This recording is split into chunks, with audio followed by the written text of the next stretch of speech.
better than that, but you also should apologize. Time now for the Mountain. Wilds was right about one thing. McCorkle off the Mountain. He's played horrible. Mountain we rarely knew. You Cooper Rush off, McCorkle off, Daniel Jones off, and here's predicting if he's ever on again, it is not in a Giants jersey. I think that was his last start with the New York Giants. $23 million kicks in if he gets hurt. So it's a spot where you kind of have to play Drew Lock, even though Drew Lock's better at lip syncing rap lyrics than playing quarterback. You still got to play him. Kansas City kid. Joe Flacco, Colts. At any point you want to admit your grievous error in abandoning Anthony Richardson because you need someone who will take care of the football, and you put in Joe Flacco. Go ahead, and then I still don't know who's playing quarterback for the Raiders. 7th row, pumpkin mode. A week later than we thought, but we knew it was coming.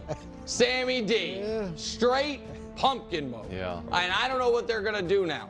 Miss the playoffs. I don't think they're gonna miss the playoffs, but man, oh man, like if you were playing any quarterback in the league other than Mac Jones, you would have lost this week. Aaron Rodgers on the way down.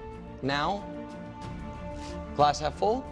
Maybe he can snag the Peruvian ambassadorship. RFK puts in a good word. Maybe. Who knows? It could be a good life after football. Nice fit. Caleb Jameis, Bo Nix, and Bryce Young stay where they are. And Derek Carr, fresh on, sorry, coach, fired coach bounce. Yep. Oh, they hated Dennis Allen. My goodness gracious, they didn't seem to like him. He comes out, they play their best game in 2 months. 6th row, not a ton of movement. Jordan Love on a bye. Tua had some moments, also some scary ones. Drake May stays where he is, even though Kevin Wilde's ready to send the tape to Canton for reasons I can't quite figure out. Geno was on a bye. Now I know what you're thinking. Dak and Trevor Lawrence didn't play. Why are they on the mountain, and how did they move up the mountain? Because we saw their teams without them. Yeah. And now it seems like maybe we were a little too harsh on those two guys. The Jags might have a lot of issues. I don't think Trevor's one of them. And that Cowboys offense looked as bad as I've ever seen any offense look other than the Jags this weekend. 5th row. All right, so those two guys in red, that's Coach's Super Bowl MVP pick and Coach's league MVP pick. I don't think I said Super Bowl. Well, you picked the Lions to win the Super Bowl, and the quarterback typically wins MVP. I'd be a running back. Okay, that's fine. Regardless, I do know, though, that Coach tossing and turning at night about two things. One is that punt or that onside kick he was talking about here, and the other one is his entire brand on this show has been don't buy into the young quarterback too early. And then he picks C.J. Stroud after 15 starts to win a league MVP, go to a Super Bowl. I'm blaming Nick. And now he's regressing. Bake Show and Kirk stay where they are. And listen, the mountain is tough, but the mountain is fair. Russell Wilson in his 3 starts has looked like a top 15 guy. I don't know that it's sustainable, but thus far he deserves to be where he is. And when I say the mountain is fair, look who for the first time in quite some time is a top 10 guy, row 4. Look at the far right there. That's Bruce guy, Brock Purdy. And Kyler moving up as well. Listen, Kyler, Brock Purdy, week 18, I'm predicting it, Sunday Night Football, final game of the regular season. Niners, Cardinals, winner gets the NFC West, loser misses the playoffs. Wow. I think that's coming. Matt Stafford, my guy's got to drop a bit. Jalen stays where he is. 3rd row, Josh Allen's a small drop, not a big drop. Small drop, more of a testament to how well the guys above you on row 2 have played. Justin Herbert, sneaky, best year of his career, maybe. Could he finally get, tie Trevor for all-time playoff wins this season? It's on the board. And Jaden doesn't drop due to the loss and not playing great, but of course doesn't move up. 2nd row, Wilds is going to be mad. But look at Joe Burrow's record. I don't care. Playing great. Joe Burrow's playing great. Lamar obviously is playing great. He's right now the runaway favorite for MVP. Same row. Well, yeah, I do think actually Joe Burrow and Lamar have played about the same level. Their teams have played very differently, which is why one is 6-4, one is 7-3, and the other is 4-6. And then atop the mountain, the Kings stay the king, of course. Yeah, it's funny. How does Patrick Mahomes not move down? He played pretty bad, didn't he? And please tell me how Bo Nix does not move up. You're going to have Dak Prescott and Trevor Lawrence go up, and not Bo Nix, who literally outplayed the king of the mountain, Patrick Mahomes. Please tell me how that makes sense. Like, if we really want to do this, here we go, okay? Let's look at PFF. All right, where is Bo Nix? Number 8. He was the 8th best quarterback this past week. And you think that he's still at the bottom? He's on the same level as Caleb Williams, who was all the way down at 25? Like, that's what we're doing here? And where's Patrick Mahomes, by the way? Oh, that's right, number 21. 21. And you say Sam Darnold played awful. Ooh, looks like he played better than Patrick Mahomes. So, no.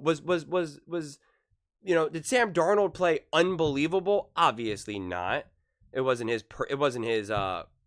best game out there. No disputing that. But you can't call it pumpkin mode now just because he had a bad game, because then I guess Patrick Mahomes is officially a pumpkin. I don't know what to tell you. That's the way it works.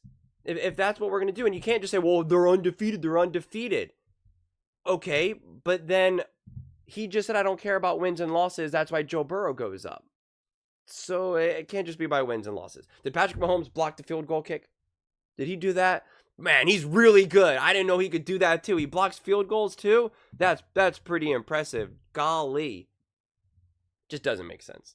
It really, really, really does. And to me, those are the two biggest things that stand out more than anything. Having Sam Darnold completely drop. And again, it's not just week to week, like it's also using all the other weeks. So to have him go all the way down to the bottom because of one bad game, that's crazy. Then why isn't Goff going all the way down to the bottom?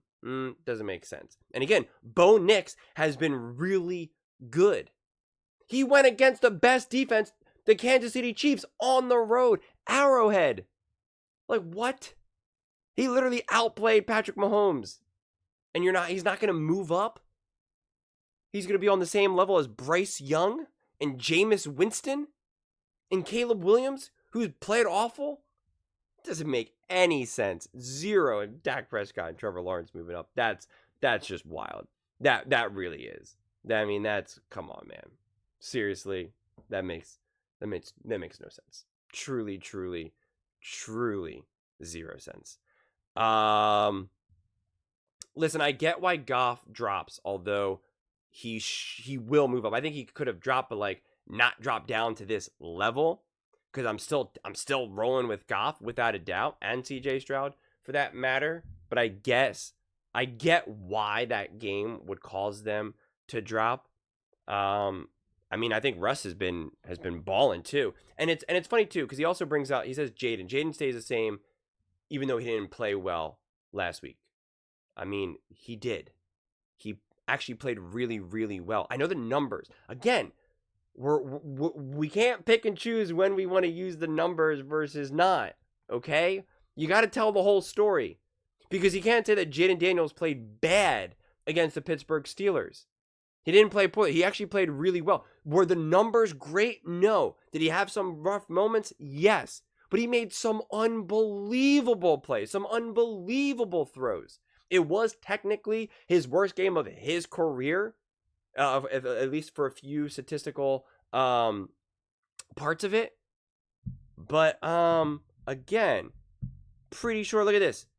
PFF still ranked him 12th best.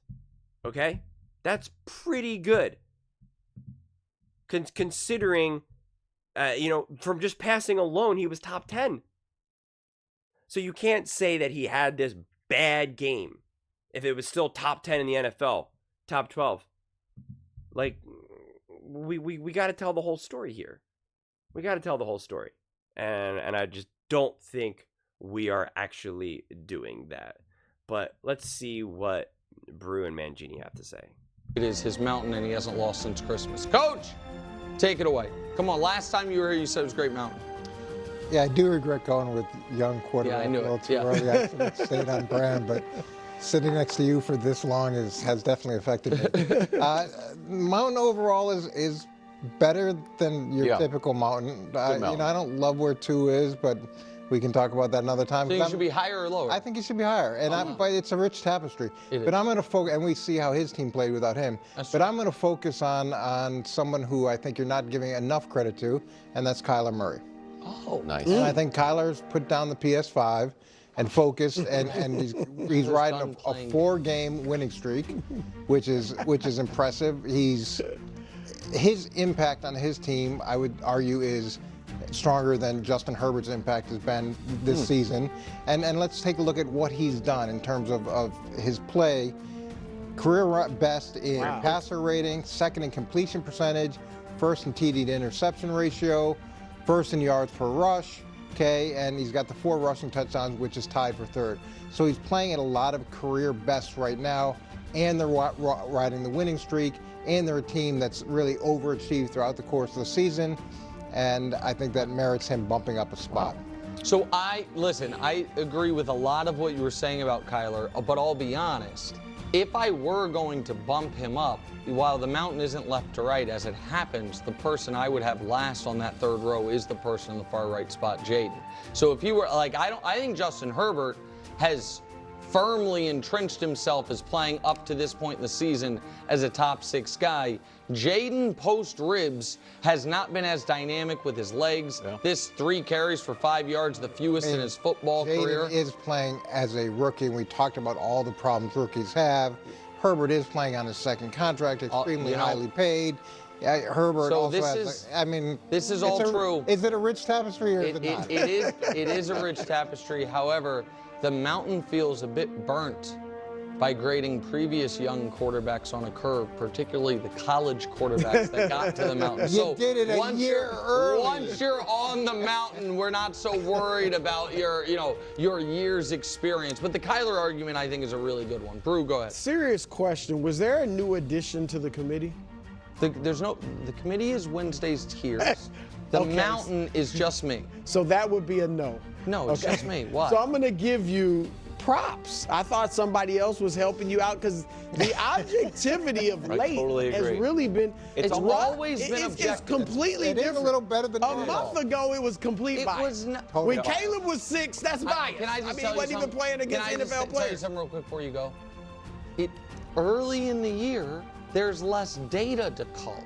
Once we're 10 weeks in, the facts are the facts. Early in the year, there must be more projection. Now, you can say the projections were right or wrong, but once we're this deep, like, there's very little controversy. The controversy that arises this deep in the year are weeks like last week when Wilds is demanding I put respect on Jared Goff because he has the greatest 6-week stretch in the history of football, and then he throws half a dozen interceptions in one game. All those and then games. But go ahead, bro. But well, that's so it was just bad projections. No, I don't know that they were bad. That you just disagree. All right, but anyway, Baker. He used to be your guy. I guess now Baker's my guy, but Mayfield better than the Baker's dozen. 12 quarterbacks ahead of him. There's 12 quarterbacks ahead of him. There's 10 ahead of him. It's not left to right. 10, 11, 12. It's not left. There's 10 ahead of him. We know. And if Baker's doesn't. Anyway. And I know your question is, well, okay, you want to move Baker up. Yeah. Who you moving down? Stafford. Matthew Stafford. I knew it. I mean, what are we doing with Matthew Stafford? No, I don't. But I'm just all of a sudden Matthew Stafford is and Peyton Manning the last 2 years for Nick Wright. I mean, come on. Baker doesn't have Chris Godwin. Baker doesn't have Mike Evans. Yep. Stafford has his Avengers, right? Cooper's back and Puka's back. He's got a better offensive coach, Sean McVay, than Baker has in Tampa Bay. And yet, look at the numbers. What? Okay. I mean, Baker is lacking. Well, Baker didn't go. Most of those numbers came when Baker had Evans. Okay, but in the last 3 games that he hasn't had them, he's 6 touchdowns, 2 interceptions. Yeah. Without those 2 guys. Stafford's 9-7 for the whole season. That's horrible. So, Baker, there's no reason for Stafford, especially after last night when he couldn't put up any points against, Miami played okay, but they still got a little breakdancing tendencies, and he couldn't exploit it. So we got to put Baker ahead show of the Stafford. mountain again, please, because here's the thing. We have to. Listen, I'm not going to allow you, after years of you mocking Baker, saying he was going to lose his job to Kyle Trask, saying he's not a starter, having to apologize to him on this show, try to steal Baker from me. I'm just looking at the rankings. If you want to move Baker up, I will accept it. And again, The mountain is not left to right. However, as it happens coincidentally It once ain't Brock. again, He ain't going above the Brock. last guy on the fourth row is Brock Purdy. So if we He is move him not- up, that's he is fine. not going ahead but of Brock. Purdy has to drop But look, down. and I think you will agree with this. What? Just this play alone, What? which only happened a couple of days ago. I think we got This is great. this alone should have moved Baker up. I mean, it's That's a heck of a a play. great play. And Heck of a listen, play. Even the GOAT said if he so. finished off the drive with that 3rd and goal from the 8 and Look punched at it in that. and they had won the game, What maybe a he really moves great up play. and Purdy moves down. fantastic But it's play. listen, Baker's my guy. Everybody knows Is that. he? Everybody knows that. KW, go ahead. No bias, All right, just bad projection. I've got 2 trailers before the movie. First trailer. Can we zoom out for the full mountain? Caleb flirting with being off the mountain. For who? Just tell me. So who are we putting on? Cooper Rush? For vacant. It's happened before. It has happened. If you go 23 straight drives without scoring a touchdown, your team doesn't score a touchdown back-to-back games for the first time in years. You get your offensive coordinator fired. You got to stop saying well, because of his poor His play. performance and the performance of the offense, which he leads, necessitated the firing of the offensive So coordinator. you think Caleb's the worst quarterback on the mountain? Well, Bryce has just won back-to-back games. Carr won a game. After losing 7 in a row. Bo Nix was on the left the field thinking, you know what? Game's I over. think he's just better beat- than I Bryce. just beat Patrick Mahomes. I think he's better than Bryce. I think he's That's better all than he I think he's better than Rodgers. Bryce I think he's better than a lot of these guys. I think he's better than Carr. I think he's If you better go than Jameis. 23 straight drives without a touchdown, I'm just saying, Yeah. you're in danger of slipping off the mountain. Is that your take, or are you No, doing the that's Brew just thing the where trailer. okay? I got another trailer. Prelim. When a game comes down to a 2-point conversion because your kicker missed an extra point, and you, Lamar Jackson, are able to make something happen and convert it, and then your opponent is not able to do it, you are not on the same footing. You're not on the So same who do you standing. want next to Lamar? Vacant. Okay, you can't just. It's obviously Mahomes Lamar. Okay. It's Mahomes Lamar. That's not, you know what? I like that take. Wow. And while Now Wilds it's time is for the doing this, movie. real quick, for Wilds movie, Dust, tell me in my ear while Wilds is doing this, see if you can get ready those Wilds tweets that I had, because we might have to bring them up this segment. Go ahead. Which ones? Go ahead. Word is you're a monster. Go ahead. I'm not. That's what I keep hearing. ahead. Russell Wilson. He's back in a big way. You know what I am? Quarterback wins guy. Only thing better than a quarterback win? Being undefeated. Let's take a look at the quarterbacks who are undefeated. It's not a long list. Patrick Mahomes at the top of the mountain and Russell Wilson. So there he is. So how are his numbers? Excellent. Scoring 30 points a game. 5th in the NFL for points. He's just playing great. And finally, because it's a rich tapestry, I'm not super mad at where he is on the mountain. That's why I kind of try to bolster it up with some trailers. Looking ahead, going up against the Steelers. Going up against the Ravens, where Lamar is, if history holds true, is going to struggle. If Russ beats the reigning MVP, again, I'm a quarterback wins guy, Russ needs to go up. It's a little. It's And not a hold shot on. at And when Lamar. that, I'm just curious. When that happens, Yeah. is it Going up against terrible defense. No, but preemptively, is this one of those times where it's definitively not going to be because Lamar plays poorly, even though you're showing me these numbers? Because you already explained I'm to a me how Lamar the guy. only way Lamar can lose is if the defense kills him. I'm No. just asking. Well, Lamar can play well, but this defense is giving up 100 points a game, so Russ Moonball is going to All play. right, so as often happens when you go to the cinema, the trailer was better than the movie. I'm not interested in your Russell Wilson take. I'm interested in the take you really wanted to give, which was the first one, which was your Caleb Williams take, because your Caleb Williams opinion is confusing. If, unlike Brew, you watch you on television and follow you on Twitter. Here is Kevin Wilds, since kickoff Sunday, has sent 10 tweets. Here's 4 of them. The Patriots are better than the Bears, and Drake is now officially the second best rookie quarterback. What? Next. They played a game and we won. Next. Caleb holds onto the ball too long, misses Facts. open throws. Facts. Bears fans are shocked the NFL edge rushers better than kids at Arizona State, but everyone's blaming the line and the coaches. Next. Shane Waldron was under center. This is after the different Shane Waldron That's thing. more of a shot at PR gridiron. That's great. And then this one from earlier today. This is either no big deal, just vets venting, or a 5-alarm fire. Quote, there have been a few veteran players We wanna bring requesting that up? Bajan starts. No, Wow. I want to do That's two a read that things. too. segment right there. I want to do. Dusty, change the rundown. I want to do two things. Go ahead. One is I want to ask you a question. Yeah. Is what you said to me in your office 4 hours ago how you actually feel?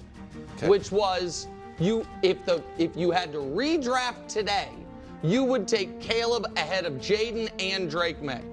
Or was that a lie? I would take Drake May first right now. And who would you take second? Over Jaden? Yes, that's what he's saying. And who would you take second? Jaden Daniels. Okay, finally we got there. Thank you. You know what? I don't even have a third question. The only reason I paused was because Coach, whose opinion I respect, was like, pump the brakes on Drake. I say, okay, I'll pump the brakes. Your opinion, who I respect, said Jaden seems like the injury bug might bite him. I respect that. That's now. And then we've got Caleb, who's up here saying veterans on his own team are asking for Bajan to start. Well, again, that's according to Waddle and Sylvie in Chicago. That there's two veterans. With respect to those guys, that's not exactly to me Jay Glazer, but it's fine. It's not nothing. But that's fine. That's All I wanted was your Caleb Williams opinion for everyone to understand it. Is there a chance that everybody's good? Is there a chance that Bo Nix is good? Your opinion is that Caleb Williams is not only trending in the wrong direction, but that the Bears made the wrong pick. He has the worst passer rating in the last 3 games of any quarterback. He's inaccurate. He's not dynamic. There we go. And his OC just got fired. There we go. Why That's is all Nick I bringing want. up a private conversation? He just killed the punter. Listen, once we're in this, everybody knows. Everybody knows. Nothing's off the record in the building. So that's the part. That's the part that's confusing. I'm allowed to like Caleb and call it like I see it. No, does not look dynamic. The facts are, your guy Bill Barnwell broke out the deep data. There we go. On there's open passes that he can't hit. There we go. go. You watch the game and he's throwing the ball at guys' feet and out of bounds. Right. This is not everything.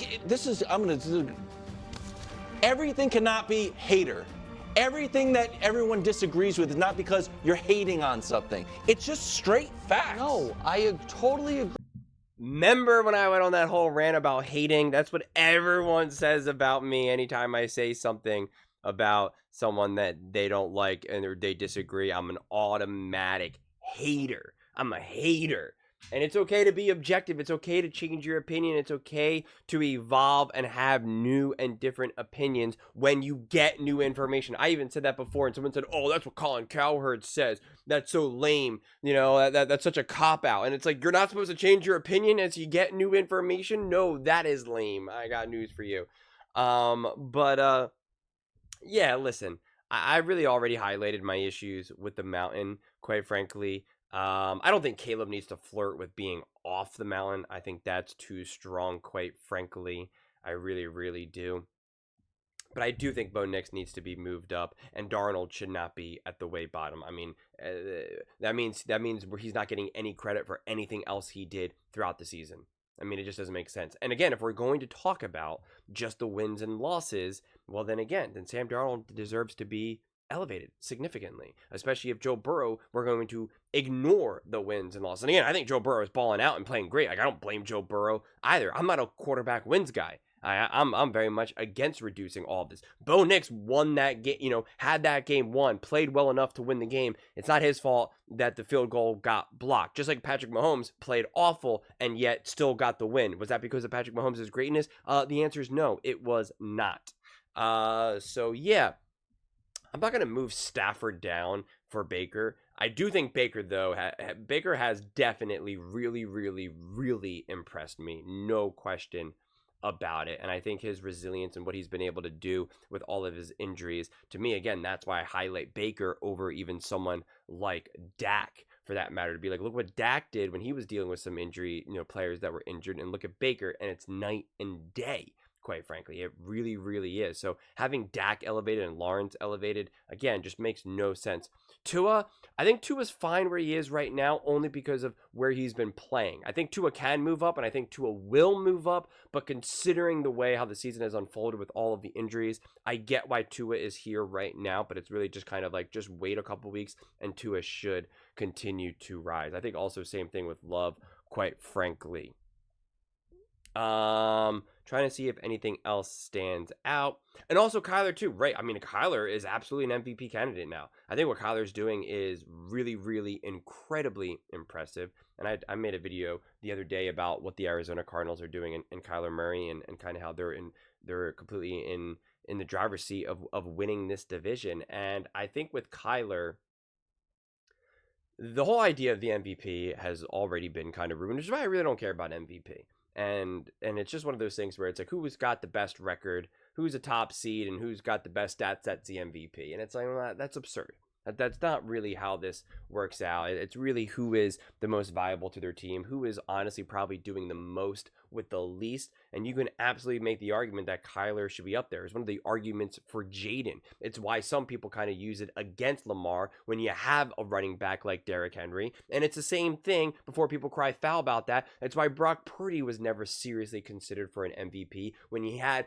Christian McCaffrey, Ayuk, Debo, Kittle, etc. And it's the same reason why Goff kind of also was kind of handcuffed from an MVP perspective. Because, look, he was able to throw 5 interceptions and his team was still able to win, right? That kind of flies in the face of an MVP argument. So Kyler Murray absolutely undeniably has a great argument to be considered MVP, but where would you rank him? Again, if we're really going to play the game where you have to pull players down, which I don't, I just will bring them up. I think Kyler Murray could move up another tier, but I'm not going to pull Josh Allen down. I'm not going to pull Justin Herbert down, and I'm not going to pull Jaden Daniels down. And like I kind of already emphasized, this idea that Jaden Daniels played a bad game last weekend. Again, it wasn't his perfect game and it wasn't his best game, but you shouldn't say that it was a bad game. I mean, he made some really spectacular plays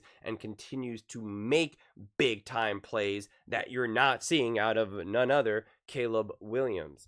And, I always say this, but they never listen and it obviously doesn't matter. But Patrick Mahomes, he did not play good. He did not play good. That offense did not play good. Look at what the Baltimore Ravens did against the Denver Broncos. They hung 40-plus points. 40-plus points. I think, what was it, 41, 42, whatever the final number was. Okay, look what Lamar Jackson did. Now look at what Patrick Mahomes did against the Denver Broncos. 16 points. I mean, it's kind of crazy when you think about it. I mean, let's take a look. Okay, this is the Denver Broncos schedule. Let's see here.